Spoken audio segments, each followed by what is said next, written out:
নমস্কার, আজকে একটা মুখরোচক রেসিপি নিয়ে চলে এসেছি। খাবারটা খেতে এত অসাধারণ কি বলবো। ভাজতে ভাজতে কিছুটা তো ফুরিয়ে যাবেই যাবে। খাবারটা তৈরি করার জন্য লাগছে কাবলি ছোলা। কাবলি ছোলাটা 50% মতন সেদ্ধ করে নিয়েছিলাম। সঙ্গে নিয়েছি চালের গুঁড়ো, বেসন, পরিমাণ মতন লবণ, হলুদ, একটু জোয়ান হাতে ক্রাশ করে দিয়েছি, লঙ্কার গুঁড়ো, চাট মশলা, গোটা জিরে আর একটু আদা বাটা। পরে অল্প অল্প জল দিয়ে ঘন একটা ব্যাটার করে নিতে হবে। তারপরে আরেকটু ক্রিস্পি করার জন্য গরম সাদা তেল 2 চামচ মতন দিয়ে ব্যাটারটা আবার ভালো করে ফেটিয়ে নিতে হবে। ব্যাটারটা ভালোভাবে তৈরি করে নিয়ে সেদ্ধ কাবলি ছোলাগুলো ব্যাটারে দিয়ে ভালো করে মাখিয়ে নিয়ে একটা একটা করে দিতে হবে। দিয়ে দেওয়ার পরে গ্যাসটা মিডিয়াম টু লোয়ে রাখতে হবে।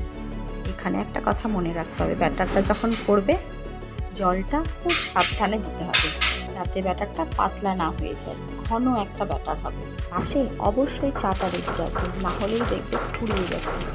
তবে ডালের হাতেও অসাধারণ লাগে। তোমরা শব্দ শুনে বুঝতেই পারছো কত সুন্দর ক্রিসপি হয়েছে। ভালো লাগলে রেসিপিটা শেয়ার করে দিও আর ফলো করে রেখো।